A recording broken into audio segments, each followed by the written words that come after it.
The NBA is one of the most competitive sports leagues in the world at the moment, and the level of competition sometimes demands a bit more than just physically playing the game.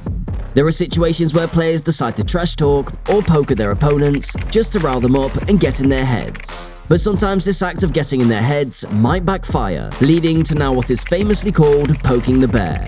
Here are our top 5 picks for times when players poked the bear and instantly regretted it. Number 5. Paul Pierce and the wheelchair incident in 2008. 2008 was an exceptional year for the Boston Celtics, winning 66 games out of the total 82 in the league stage. This feat becomes better when their run in 2007 is taken into consideration, where they won just 24 games and did not even qualify for the playoffs. The team made some rampant changes, bringing in Ray Allen and Kevin Garnett alongside their star player Paul Pierce in an attempt to move on from their losing streak, and it surely did work. The Big Three, along with their point guard Rajon Rondo, who had just in his second year in the league, put up some phenomenal performances, cruising to the final step before the NBA championship. The finals saw one of the biggest rivalries in NBA history repeat itself, with the Boston Celtics taking on the Los Angeles Lakers. Both teams equally matched and the game going neck to neck. But the incident that is most relevant to us took place during Game 1 of the series. In the third quarter, the Lakers were leading by 4 points, when the Celtics forward had a knee injury and had to be carried out of the court in a wheelchair. Fans immediately called it a gimmick to throw the Lakers out of their focus and started blaming Pierce. But obviously, you don't poke the sleeping bear. Paul Pierce made his way back to the court after a few minutes and began to play as if nothing was wrong. He eventually led the Celtics to win the game as well, and eventually in the series as well, getting them to their first championship in over 22 years. Number 4. Kevin Garnett's Anything is Possible.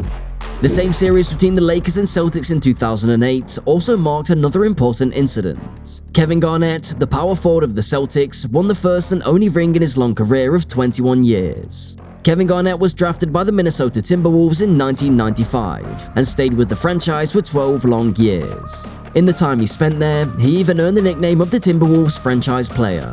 He also successfully led the Timberwolves to the playoffs for 8 years from 1996-97 to 2004-2005. But all throughout, he was criticized for not being able to get a championship ring, and a lot of fans even suggested that Garnett leave the Minnesota team for his own benefit, something that he refused to do.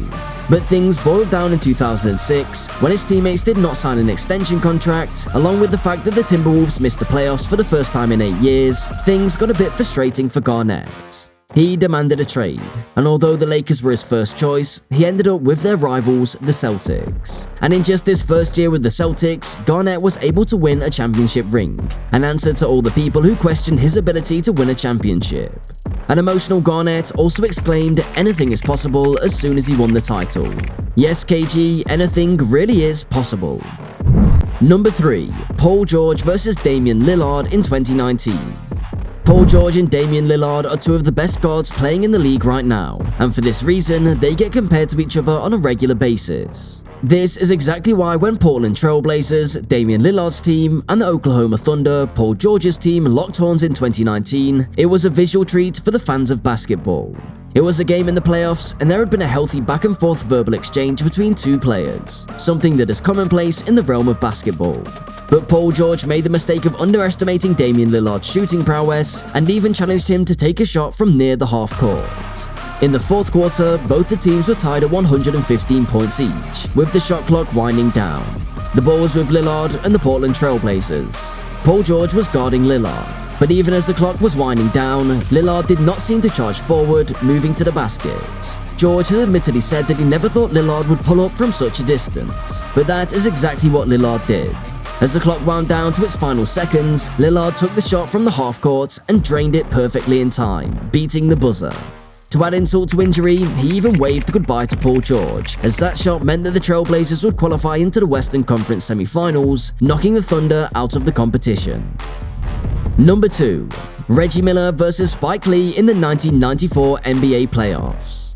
Reggie Miller is perhaps the best player to have ever adorned the Pacers jersey. Obviously, today, while we talk about Reggie Miller, there is no doubt that he is an NBA legend. But that was not the case in 1994. He was still establishing himself as a dominant force and a force to be reckoned with. There was no doubt regarding the passion he had towards the game and his talent as well, but he still had to establish himself in a league that featured names like Isaiah Thomas, Michael Jordan, Scottie Pippen, and more.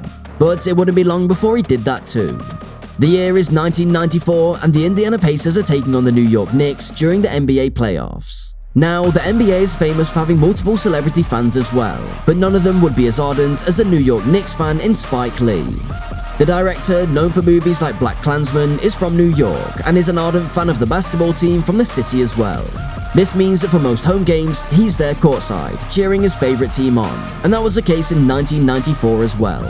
Spike Lee was on the sidelines cheering on the Knicks, and at times even trash-talked the Pacers players on behalf of the Knicks. But a mistake was made when he trash-talked Reggie Miller, which clearly got on his nerves. Miller dropped 25 points in just the last quarter, including hitting multiple clutch three-pointers. As he dropped a three-pointer, he turned around, looked at Spike Lee, and indicated a choke sign, as if to say his favorite team was choking under the pressure put on them by Miller and the Pacers. Number 1. Michael Jordan's The Shrug. Whenever the topic of the greatest of all time is brought up with respect to basketball, one name that is sure to pop up is Michael Jordan. There is no arguing that the Black Jesus revolutionized the game and was an inspiration for most NBA players that followed him in the future, like Kobe Bryant, LeBron James, and much more. The legendary status that Michael Jordan has received over the years did not come out of thin air. Jordan was vicious on the court, known to take things personally just to fuel himself. In fact, he has admitted that he even creates scenarios in his head just to rile himself up so that he can outperform the opposition team. But one major criticism that Air Jordan faced throughout the course of his career was that he cannot hit three-pointers. Well, the fact of the matter is that he chose not to, but still the criticism continued. In fact, Jordan has addressed these criticisms and said that he does not shoot three-pointers because that's just not his game. He also mentioned that if he wanted to, he could shoot three-pointers just as easily as he was making other shots. And these were not just words coming from Jordan's mouth. If he said it, he meant it. The ideal example of this came during the 1992 NBA Finals, where Jordan's Chicago Bulls were taking on the Portland Trail Blazers. As with any other NBA game, there was trash talk between the two teams. But unfortunately for Clyde Drexler, the trash talk he did was something Jordan took personally, and things changed for the worse for the Trailblazers after that. Drexler said that Michael Jordan can't hit three-pointers, something that Jordan took personally. He hit 6 consecutive three-pointers in response to the statement, and his celebration was a simple shrug, as if to say it wasn't something new for him, and that he could do it any day if he wanted to. The Bulls went on to win the match quite easily. Drexler sure did regret trash-talking Michael Jordan that day.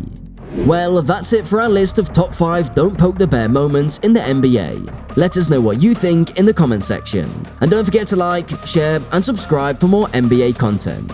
Goodbye.